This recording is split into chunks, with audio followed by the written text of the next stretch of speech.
우리 옛 속담에 우물안 개구리다라고 하는 말이 있죠. 우물안 개구리 무슨 뜻일까요? 우물 안에 있는 그 개구리는 자신이 몸담고 있는 그 우물 안의 세상이 모든 것인 줄 착각을 하고 더 넓은 세상이 있는 줄을 모른다라고 하는 그런 뜻이죠. 내가 몸담고 있는, 지금 내가 살고 있는 거기가 세상의 전부다라고 하는, 이게 바로 우물안 개구리다라는 말입니다. 그런데 때로 우리들의 생각이나 혹은 또 우리의 행동들이 우물 안의 개구리와 같을 때들이 많이 있습니다. 어쩌면 그러기에 이런 속담이 생겨난 것 아닌가 하는 또 생각도 가져보게 됩니다.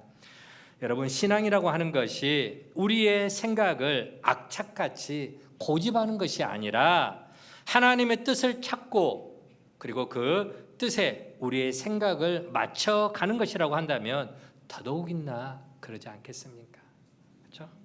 우리는 종종 하나님의 마음, 하나님의 생각을 품기보다는, 우리 안에 하나님의 마음이나 하나님의 생각을 품기보다는 우리 생각, 우리 기대, 우리 경험이라고 하는 이 자그마한 우물 안에 갇혀가지고 하나님의 뜻을 거역하기도 하고 또 하나님의 생각과는 전혀 다른 딴 길로 고집스럽게 가는 경우들이 많이 있습니다. 내가 경험한 것, 내가 생각한 것이 다다라고 하는 그런 우물안 개구리 같은 모습들로 살아갈 때가 많이 있다는 것이죠. 그래서 하나님께서는 우물안 개구리와 같이 짧은 생각 속에 살아가는 우리들에게 하늘보다 더 넓은 당신의 뜻을 알려주십니다. 무엇을 통해요? 바로 하나님의 말씀, 성경을 통해서 하나님의 뜻을 우리에게 알려주신다라고 하는 것이죠. 자, 오늘 본문의 이야기는 이렇게 시작이 됩니다. 광야 생활을 하던 이스라엘 백성들, 이제 애굽에서 430년 동안 노예 생활을 했죠. 그러다가 모세의 인도하에, 하나님의 명령을 받은 모세의 인도하에 그들은 하나님이 약속하신 젖과 꿀이 흐르는 가나안 땅을 목적지로 하면서 이제 광야로 나오게 됩니다. 광야로 나오는데 그 광야 생활을 하던 이스라엘 백성들에게 먹는 것은 그리 큰 걱정거리가 되지 않았습니다. 사실 풀 한 폭이 나지 않는 이 척박한 광야에서 그들이 생존하기 위해서 필요한 것들이 참 많이 있었겠죠. 광야라고 하는 것은 우리가 일상적으로 살아가는 환경과 너무나 다르기 때문에 그렇습니다. 우리 교회 주차장 바로 옆에 보면은 텃밭이 있습니다. 우리 어르신들이 그곳에서 텃밭을 일궈서 상추나 오이나 필요한 야채들을 또 가꾸기도 하는데요. 광야라고 하는 곳에서 그렇게 텃밭을 가꿀 수가 있을까요? 전혀 할 수가 없죠. 우리가 살아가는 환경과는 완전히 다른 곳입니다. 낮에는 50도가 넘는 뜨거운 태양이 하늘에서 떼약볕처럼 내리쬐입니다. 그리고 밤만 되면 해가 떨어지기가 무섭게 밤만 되면은 영하로 또 기온이 급강하기 때문에 낮에는 그 뜨거운 태양볕을 피할 그늘이 필요하고요. 밤에는 추위를 피할 수 있는, 추위로부터 자기를 보호할 수 있는 따뜻한 것들이 필요하다라고 하는 것입니다. 자, 하지만 이스라엘 백성들은 그런 것들을 걱정할 필요가 있다 없다? 필요가 없다. 왜요? 하나님께서 낮에는 구름 기둥으로, 밤에는 불 기둥으로, 그래서 구름 기둥을 통해서 그늘을 만들어 주셨어요. 햇볕, 그 뜨거운 태양빛이 그들을 힘들게 하지 않도록 딱 그늘을 막아서 선선한 바람이 불 수 있도록 구름 기둥으로 막아주시고, 저녁에는 또 그 추위로부터 따뜻한 난로같이 불 기둥으로 그들을 보호해 주셨기 때문에 전혀 뜨거운 태양이나 혹은 추위를 걱정할 필요가 없었다라고 하는 것이죠. 또 광야 생활이 힘든 또 하나의 이유가 있습니다. 그건 뭐냐? 도처에서 백성들의 생명을 위협하는 적들이 많이 있었다라고 하는 거예요. 광야 생활하다 보면 무슨 목사님 광야에 무슨 적들이 어디 있습니까? 아니요, 있어요. 자, 이스라엘 백성들이 광야 생활을 시작하면서 첫 번째 대적들을 만나서 싸움을 합니다. 그게 바로 아말렉 백성들입니다. 아말렉 족속들이 이제 이스라엘 백성들과 싸움을 하게 되는데 아마 아말렉 백성들은 자기들이 위협을 느꼈던 것 같습니다. 자기들이 털을 잡고 살아가는 그 땅에 그 엄청난 이스라엘 백성들이 막 그쪽으로 몰려드니까 자기들의 생활권이 침해를 받는 거예요. 그러니까 저들을 쫓아내야겠다라고 생각하면서 이스라엘 백성들에게 전쟁을 걸어오는 것입니다. 결국 이스라엘과 아말렉이 광야에서 전쟁을 하게 되죠. 물론 하나님의 도우심 속에서 그 전쟁은 이스라엘의 승리로 끝이 납니다. 그런데 이런 사람만의 공격이 있는 것이 아니라요, 광야에는 전갈이 있습니다. 전갈과 독사, 우리 성경에 보면 불뱀 나오잖아요. 독사, 그리고 사막의 늑대, 자칼 같은 들짐승과 그리고 모래 속에 살아가는, 사막 속에 살아가는 다양한 것들이 또 백성들의 위협이 되기도 했습니다. 하지만 이스라엘 백성들이 40년의 그 광야 생활을 하면서 하나님은 그 모든 위협적인 것들로부터 이스라엘 백성들을 털끝 하나 상하지 못하도록 눈동자같이 지켜 보호해 주셨다라고 하는 것입니다. 그리고 더 중요한 게 있습니다. 또 뭘 해결해야 될까요? 먹고 마시는 겁니다. 자, 이스라엘 백성들은 광야, 출애굽에서 빠져나온 백성이 장정만, 즉 무기를 들고 싸움터에 나갈 수 있는 장정만 60만 명이라고 그랬습니다. 그러면은 거기에는 가족들이 있습니다. 자식도 있을 것이고 아내도 있을 것이고 혹은 부모님도 있을 것이고 또 이스라엘 백성들이 나간다고 하니까 우리도 데려가줘라고 하면서 따라 나왔던 이방인들도 있을 것이고, 그래서 성경학자들은 대략 그 숫자를 200만 명 정도 그렇게 추정을 합니다. 여러분, 200만 명이 광야에서 먹고 사는 것을 해결한다? 가능할까요? 하늘의 별따기입니다. 그래서 그 많은 백성들이 공동생활을 할 때에 이 먹고 마시는 문제를 해결한다라고 하는 게 거의 불가능한 상황인 것이죠. 그런데 하나님께서는 그들의 그 필요를 다 채워주십니다. 어떻게 채워주십니까? 하늘에서 뭐가 내려요? 하늘에서 비가 내리는 게 아니라 먹을 양식인 만나를 내려주십니다. 그래서 그 만나를 통해서 그들의 그 주린 배를 채우게 하셨고, 목이 마른 것은 또 어떻게 해결해 주십니까? 반석을 터뜨려서, 반석을 쪼개서 그들의 그 가란 목을 적셔주시는 그러한 역사가 일어나죠. 이제 사실 이스라엘 백성들이 광야를 살아가는 데는 전혀 문제가 되는 게 없었습니다. 문제거리가 없잖아요. 대적들의 위협으로부터 지켜주셨죠. 혹은 또 낮에는 구름기둥, 밤에는 불기둥으로 지켜주셨죠. 그리고 먹을 것 다 공급해 주셨죠. 그래서 이스라엘 백성들의 그 모든 생존을 위해 필요한 것들은 하나님께서 다 해결해 주셨다라고 하는 거예요. 자, 그런데 여러분, 생존을 위해서 필요한 것이 다 해결되었다고 해서 그것으로 만족하지 못하는 것이 인간의 본능인 것 같습니다.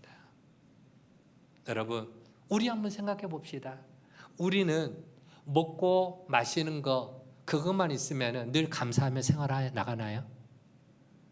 우리 생활 한번 보세요. 먹을 거, 입을 거, 생활할 거 다 우리 그것 때문에 힘든 사람이 있습니까? 그런데도 때로는 입술에서 불평이 나오고 원망이 나오고 짜증이 나오죠. 보세요. 우리가 집이 없을 때는 월세방이라도 있었으면 하고 바랍니다. 그렇죠? 그런데 어느 정도 좀 여유가 생기면 이제 어디로 이사를 가요? 월세방에 살다가 전셋집으로 이사를 가게 되죠.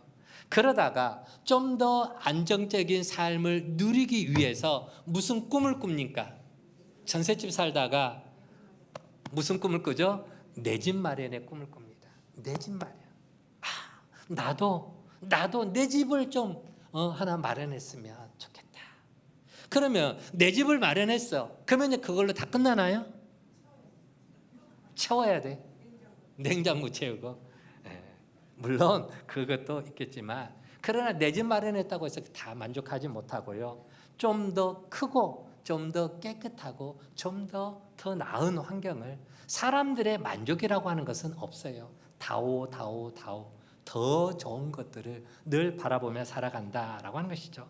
먹는 것도 마찬가지입니다. 매일 똑같은 음식만 먹는다는 것은 여간 고역이 아닙니다. 여러분 생각해 보세요.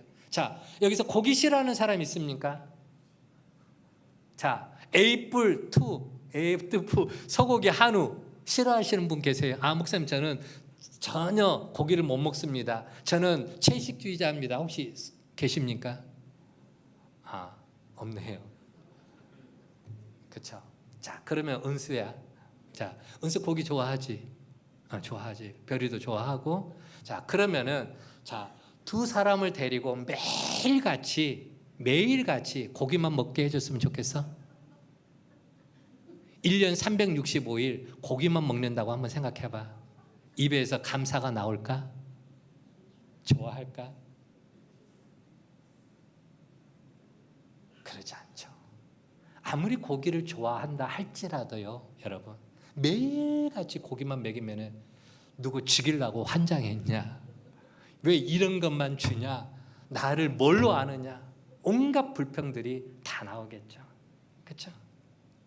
자, 굶어 죽지 않는다는 면에서는 그것이라도 있어서 더할 나위 없이 고맙다라고 생각하지만, 그러나 어느 순간인가부터는 좀 더 다른 음식, 좀 더 나은 음식을 먹고 싶은, 그게 우리 사람의 욕망이다라고 하는 것입니다.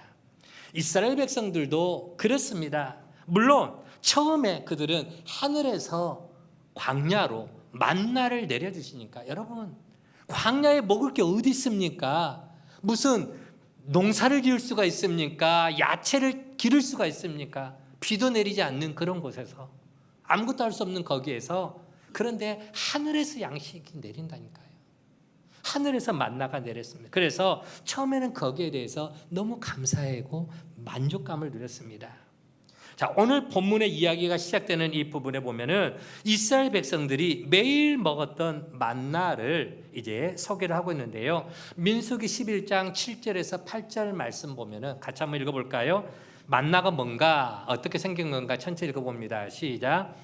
만나는 가시와 같고 모양은 진주와 같은 것이라 백성이 그것을 거두어 맷돌에 갈기도 하며 절구에 찍기도 하고 가마에 삶기도 하여 과자를 만들었으니 그 맛이 기름 섞은 과자맛 같았더라. 여러분, 아침에 보면은 이슬이 바닥에 싹 내려서 이렇게 축축하게 적셔져 있잖아요. 이제 자고 일어나면은 새벽녘에 이슬이 내립니다. 그런 것처럼 하늘에서 새벽녘에 백성들이 잠들어 있는 사이에 하늘에서 만나가 내립니다. 이슬같이. 그래서 자고 천막에서 이렇게 밖에 나와 보면은 하얀 서리가 내린 것처럼 깔려 있는데, 그것이 어떻게 생겼느냐? 진주 있죠. 하얀 진주. 알갱이 진주같이 저런 것들이 쫙 깔려 있는 겁니다. 그래서 그것을 주워다가 양동이나 혹은 바구니에 주워다가 집에 갖고 와서 절구에 찍기도 하고, 혹은 또 다양한 모습으로 맷돌에 갈기도 하고 가마에 삶기도 해서 기름 섞은 혹은 꿀을 섞은 과자맛 같았더라라고 하는 것입니다. 다시 말하면은 이스라엘 백성들은 하늘에서 내린 그 만나를 거두어서 자기들의 입맛대로 뭐 죽을 써서 먹을 수도 있고, 튀겨서 먹을 수도 있고, 밥처럼 해서 먹을 수도 있고, 다양한 모습으로 요리를 해서 먹었더라라고 하는 것이죠. 그러지 않겠습니까? 한 가지로만 먹으면은 금방 질릴 수가 있기 때문에 그것을 가지고 여러 가지 모양으로 요리를 해서 먹었다라고 하는 거예요. 여러분, 튀김 좋아하세요? 그런 말 있잖아요. 운동화도 튀겨놓으면 맛있더라. 그렇죠? 튀김 좋아하는 사람들은 운동화도 식용유에다 튀겨놓으면 맛있다 할 정도로 튀김은 좋아합니다. 저렇게 만나도 그렇게 솥단지에다가 이렇게 기름에 튀겨서 그렇게 먹기도 했다라고 하는 것입니다. 자, 그런데 문제가 생겼습니다. 문제는 뭐냐? 백성들의 마음속에 탐욕이라고 하는 게 들어오면서부터 시작이 됐습니다. 탐욕이 들어오자 꿀 섞은 과자 같고 기름 섞은 과자 같이 맛있게 느껴졌던 그 만나가 어느 순간부터 A씨 하면서 하찮은 음식처럼 여겨졌더라라고 하는 거예요. 이제 좀 질린다, 싫다라고 그렇게 느껴졌던 것입니다. 광야의 음식이 만나보다 이제는 뭐가 먹고 싶은가? 이제는 우리에게 고기를 좀 다오. 우리 이제 좀 실컷 고기 좀 먹게 해다오. 고기만 먹게 해달라고 하는 게 아닙니다. 고기뿐만 아니라 이제 저 애굽 땅에서 종살이 할 때 그때 우리가 먹었던 생선, 오이, 참외, 양파, 마늘, 채소 같은 것들, 그런 것들도 좀 우리가 좀 가지고 그런 것들이 좀 필요하다. 그런 것들을 공급해 달라라고 이제 여기저기서 이제 아우성을 치기 시작합니다. 여러분, 이스라엘 백성들이 모르는 게 아니에요. 그들은 다 알고 있습니다. 뭘요? 이 삭막한 척박한 광야에서 그런 것들을 구할 수 있다 없다? 없어요. 여러분, 물 한 방울 나오지 않는 광야에서 생선이 어디 있습니까? 고등어? 조기? 오징어? 그럼 어디서 구해 그거를? 생선 구할 수 없어요. 쇠고기 어디서 구해? 구할 수 없는 거 너무나 잘 압니다. 무슨 거기에 하이마트가 아니 무슨 그 코스트코 마트가 있습니까? 홈플러스가 있습니까? 대형 뭐 또 농협 하나로마트가 있습니까? 마트 없어요. 어디서 구할 데가 없는 거예요. 다 알아요. 그리고 하늘에서 내린 그 만나가 얼마나 귀한 하나님의 선물인지도 압니다. 그런데 딱 마음속에 탐욕이 딱 사로잡히니까, 탐욕이 들어오다 보니까 현실을 보지 못하고 욕망만 끌어오릅니다. 그리고는 먹고 싶은 그것을 먹지 못하는 그 현실 앞에 한이 서려서 그랬는가 밤새도록 목 놓아 울었더라라고 성경은 기록을 하고 있습니다. 밤새도록 누구를 원망했을까요? 모세를 원망합니다.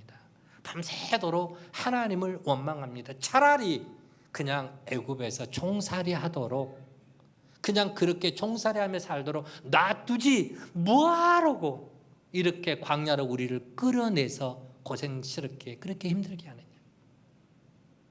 그 이전에는 이스라엘 백성들이 또 뭐라고 원망했습니까? 뭐라고 불평했습니까? 하나님 제발 좀 우리를 구원해 주세요.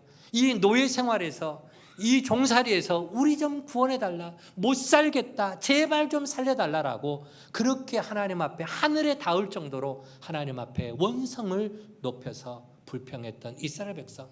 그래서 그들을 이제 이끌어서 마음껏 하나님을 예배할 수 있도록 그들을 이끌어내 주셨는데 이제는 또 먹는 것 때문에 원망과 불평을 하게 되더라라고 하는 것입니다. 그런 모습에 하나님께서 진노하셨고 모세 역시 이것은 심각한 문제다라고 생각을 했습니다. 자, 이런 불평과 이런 또 원망이 하루만 그런 게 아닙니다. 하루 이틀 그런 게 아니라, 자, 이스라엘 백성들은 수시로 자기들의 욕구를 그렇게 털어놨다라고 하는 것이죠. 자기들이 원하는 대로 자기들의 욕구가 채워지지 않을 때마다 원망하고 불평하고 불신앙적인 태도를 보였습니다. 이런 백성들의 지도자가 돼서 그들을 이끌어간다.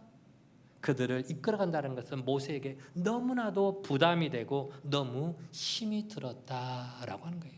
그래서 뭐라고 하느냐? 하나님, 저는 더 이상 이 짐을 감당할 수가 없습니다. 저 혼자서는 더 이상 이 짐을 감당하기 어려우니 차라리 뭐 해달라? 차라리 내 생명을 거두어달라. 내 생명을 거두어달라. 여러분 한번 생각해 보세요. 여러분의 자녀가 집에서 자녀를 기르는데 우리 이제 김도영 선생님, 아마 이제 김도영 집사님 어디 계시죠? 사무실에 있죠. 우리 애들 하준이하고 하연이가 있다고 생각합시다. 하준이하고 하연이가 매일같이 엄마 아빠를 성가시게 해요. 엄마 오늘은 이거 사줘, 내일은 저거 사줘, 엄마 또 이거 사줘, 저거 사줘, 이거는 마음에 안 들어, 저것은 마음에 안 들어 하면서 매일같이 불평하면은, 야, 나 너희 엄마 아빠 안 해. 나 너희 엄마 아빠 안 해. 너희들끼리 알아서 살아가. 그런 마음 들지 않겠습니까? 금쪽 같은 내 새끼라고 하는 프로그램이 있습니다. 거기 보면요, 아기가 부모님을 너무너무 힘들게 해서 한 번씩 그 오은영 박사가 나와서 상담하는 그런 내용이 있는데, 야, 저 집은 정말 심각하다. 애가 저 정도, 왜? 전에 한번 잠깐 보니까 매일같이 이 아기가 초등학생이 엄마를 발로 차고 엄마 머리끄댕이를 막 쥐어뜯고 아기가 엄마를 막 뺨을 때리지를 않나. 엄마가 병원에 입원해야 될 정도로 초등학생이, 남자아이가 그렇게 힘들게 하는 거예요. 엄마가 매일같이 울어. 힘들어서. 그런다고 해서 애를 때릴 수가 있어요? 애를 어떻게 할 수가 없으니까 너무 고통스러워서 오은영 박사한테 상담을 요청하는 그런 모습, 그런 프로를 본 적이 있습니다. 지금 한 가정의 모습만 해도 이 정도인데 200만 명을 이끌고 가는데 여기저기서 막 불평과 원망의 소리가 막 들려올 때에 모세가 견뎌내겠습니까? 그래서 하나님, 나 더 이상 지도자 못하겠습니다. 하나님, 차라리 그냥 내 생명을 거두어 주십시오라고 그렇게 말을 했다라고 하는 것이죠. 자, 그렇게 힘들어하는 모세에게 하나님이 그냥 방치하지 않았습니다. 하나님이 대책을 마련해 주셨다라고 하는 거예요. 고기를 먹고 싶다고 하는 그렇게 아우성치는 백성들에게는 그들의 이에서 고기 썩는 냄새가 날 정도로 고기를 실컷 먹게 해줬습니다. 너무 많이 먹어서 질다 할 정도로 고기를 많이 먹게 해줬어요. 어떤 고기를 먹게 해줬을까요? 메추라기를. 광야에서 여러분 쇠고기가 어디 있습니까? 그래서 하나님께서 하늘에서 바람을 불어 메추라기를 그 땅으로 보내주신 겁니다. 그 메추라기, 밖에 나가보니까 메추라기가 그냥 바닥에 쫙 깔려 있는 거예요. 그것을 주워다가 잡아다가 고기를 요리를 해먹는데 매일같이 먹다 보니까 그것도 그렇게 질리도록 고기를 먹게 해주고, 자, 당장에 지금 누가 쓰러지기 직전입니까? 모세가 쓰러지기 직전이에요. 그래서 모세를 위해서, 힘들어하는 모세를 위해서는 70명의 장로들을 세워 모세 곁에 붙여주었다라고 하는 겁니다. 그리고 이런 말씀을 덧붙입니다. 11장 17절 말씀에 이런 말씀이 있죠. 내게 임한 영을 그들에게도 임하게 하리니, 즉 모세에게 하나님의 영이 함께 했는데 그 하나님의 영, 성령을 그 70명의 장로들에게도 임하게 하리니 그들이 너와 함께 백성의 짐을 담당하고 너 혼자 담당하지 아니하리라. 하나님은 모세가 얼마나 힘들어하는지 모세의 눈물을 보셨어요. 그래서 그 짐을, 모세의 혼자 짊어지고 가는 그 짐을 70명의 장로들이 나눠서 함께 짊어갈 수 있도록 옆에 동역자들을 보내주셨다, 붙여주셨다라고 하는 겁니다. 장로님, 김원창 장로님, 강성구 장로님, 장로님들이 해야 할 일이 뭔가라고 하는 걸 알려주는 거예요.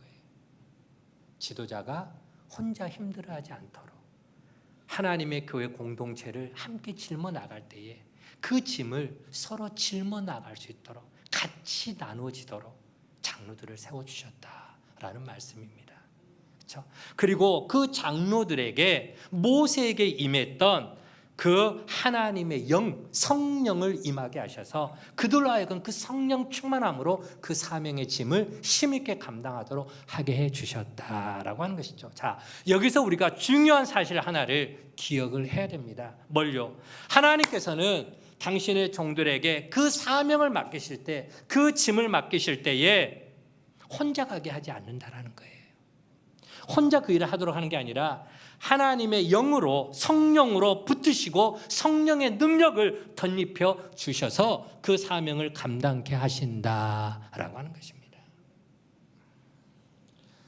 모세가 지금까지 걸어왔던 모든 길에서 그 힘듦을 이겨내고 버텨낼 수 있었던 것은 하나님의 영이 함께 하셨기 때문이다 라고 하는 것이죠.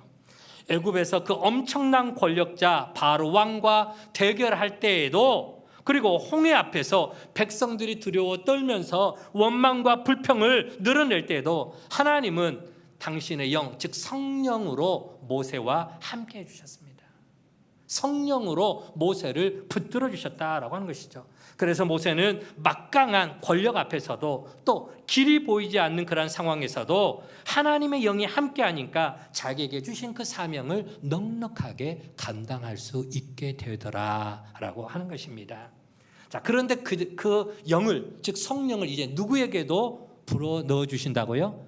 70명의 장로들에게도 성령이 임하게 해주신다라고 하는 것이죠. 그래서 뭐 하도록이요? 모세의 그 힘들어하는 무거운 짐을 서로 나눠지도록 하게 하기 위함이다라고 하는 것입니다. 그리고 오늘 본문의 말씀처럼 모세에게 임한 하나님의 영을 70명의 장로들에게 임하게 하셨습니다. 자, 하나님의 영이 임하니까 장로들이 예언을 하게 됩니다. 오늘 본문 25절 말씀인데요. 뭐라고 나오느냐? 그에게 임한 영을 70장로에게도 임하게 하시니 영이 임하신 때에 그들이 예언을 하다가 예언을 했다라고 하는 것이죠. 여러분, 70명의 장로들에게 하나님의 영, 성령이 임하게 하신 이유가 뭡니까? 예언을 하게 하기 위함이 목적이었을까요? 아니죠. 자, 사도행전 1장 8절 말씀, 우리가 너무나 잘 아는 말씀이 있습니다. 사도행전 1장 8절 말씀 우리 같이 한번 읽어봅니다. 시작. 오직 성령이 너희에게 임하시면 너희가 권능을 받고 예루살렘과 온 유대와 사마리아와 땅끝까지 이르러 내 증인이 되리라 하시니. 성령이 임하면 너희가 권능을 받아 힘을 얻어서 복음의 사명을 감당하게끔 한다라고 하는 것이죠. 예수님이 제자들에게 하신 말씀입니다. 자, 그렇다면 여기에서 다시 한번 물어보겠습니다. 여러분, 예수님이 제자들에게 성령을 보내주신 이유가 뭐였을까요? 똑같은 이유입니다. 여러분, 성령이 우리에게 임하신 목적은 어떤 기적을 행하게 하기 위함이 결코 아닙니다.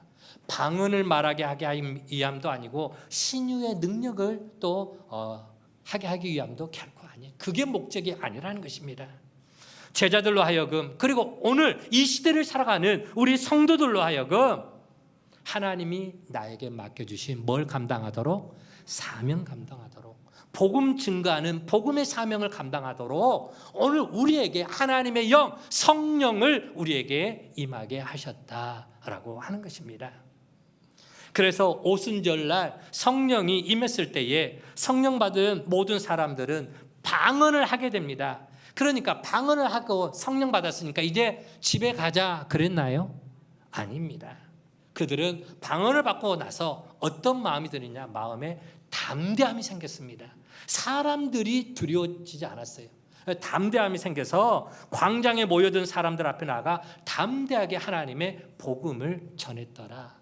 심지어 베드로 같은 경우는 그 솔로몬 행각에 나가 그 앞에 모여있던 3,000명의 사람들에게 복음을 전해서 3,000명을 전도하는 기적의 역사도 일어납니다. 여러분, 우리는 분명하게 이 시간 기억해야 됩니다.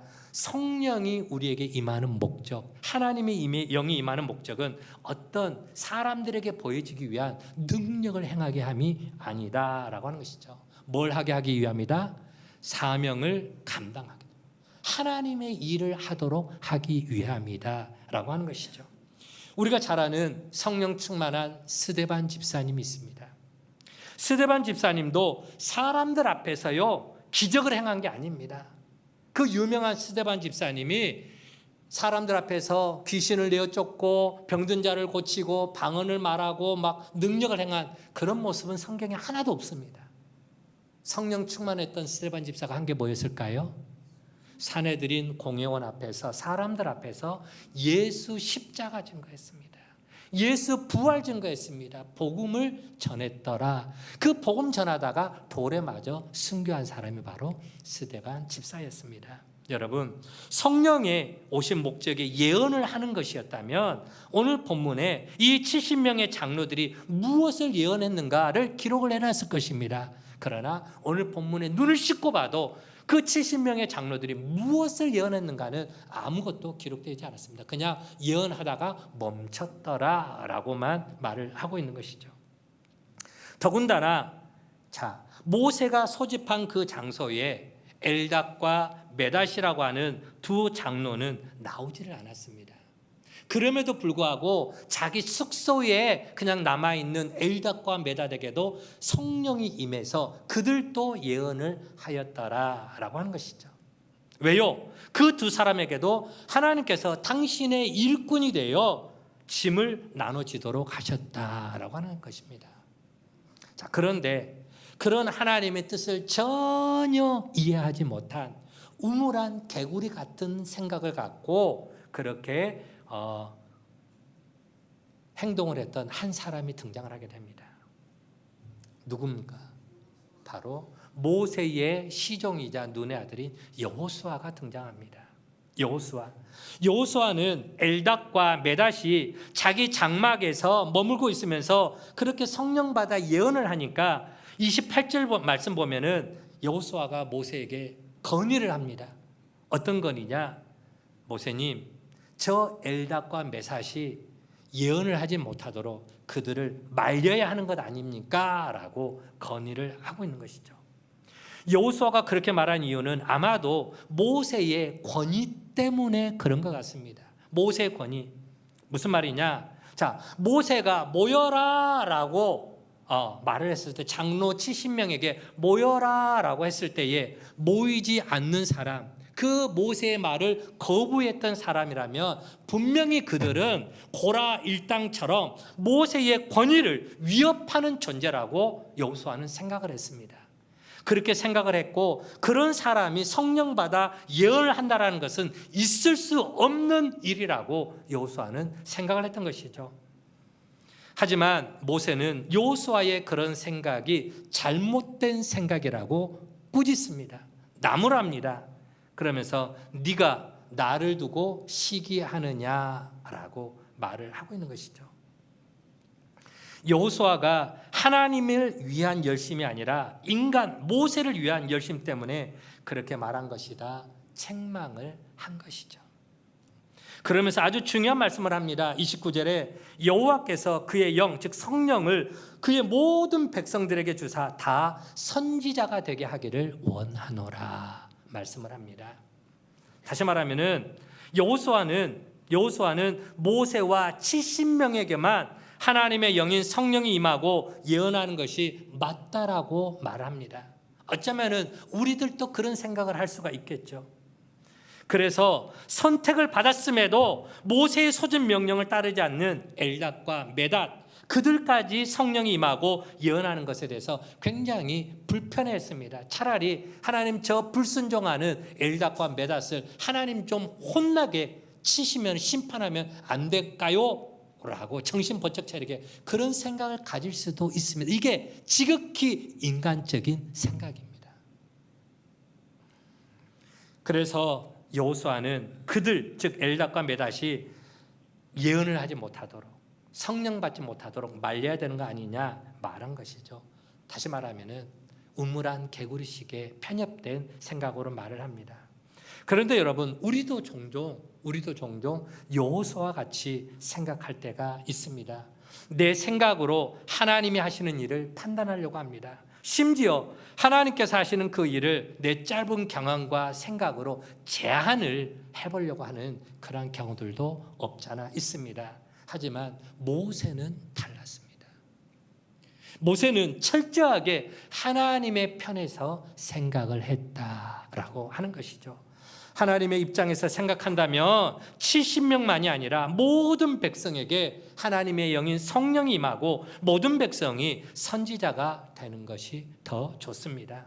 여러분, 선지자는 어떤 사람입니까? 선지자가 누구예요? 선지자는 철저하게 하나님의 편에 서 있는 사람입니다.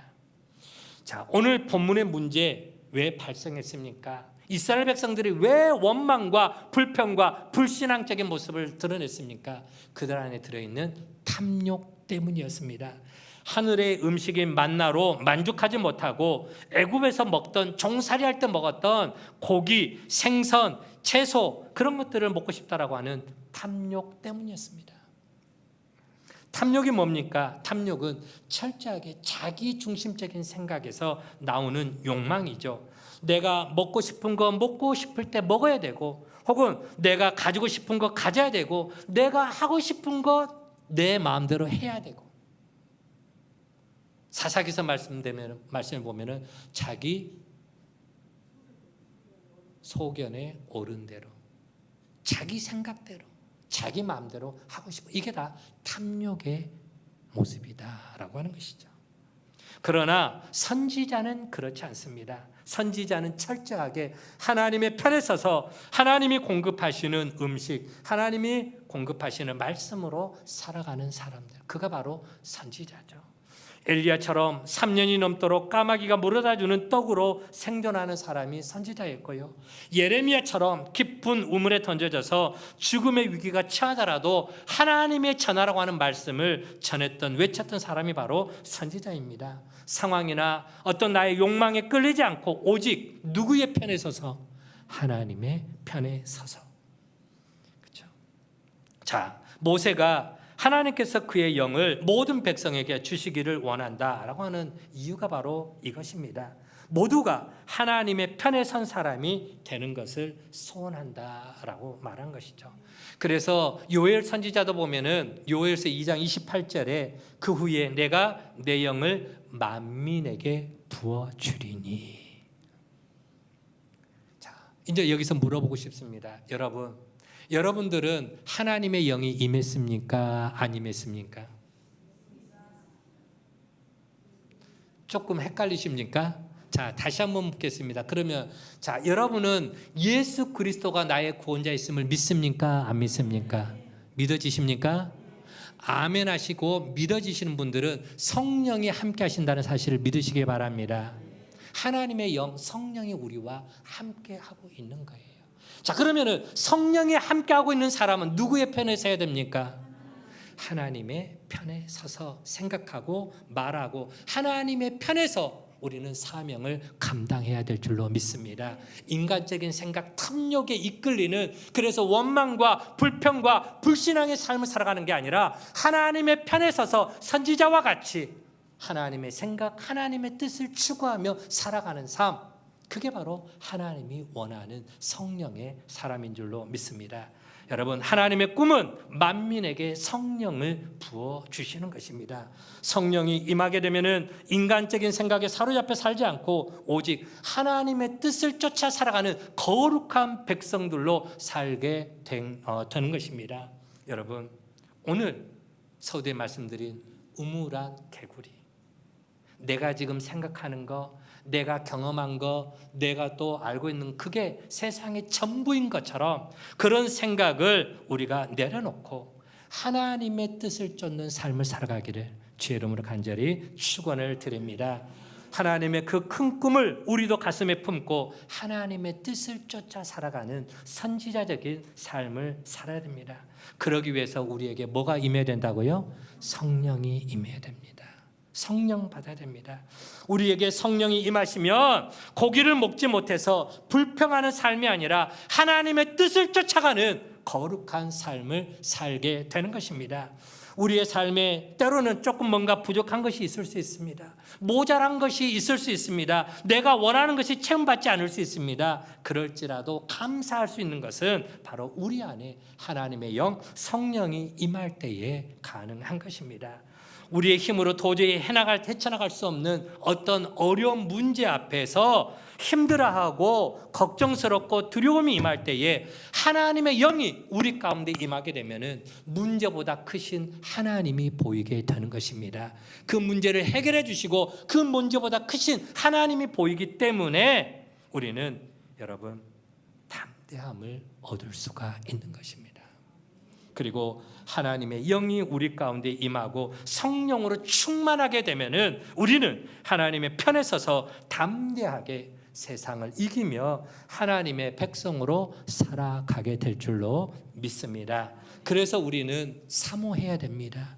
그래서 우리는 기도해야 됩니다. 한번 따라 봅시다. 성령이여 우리에게 임하소서.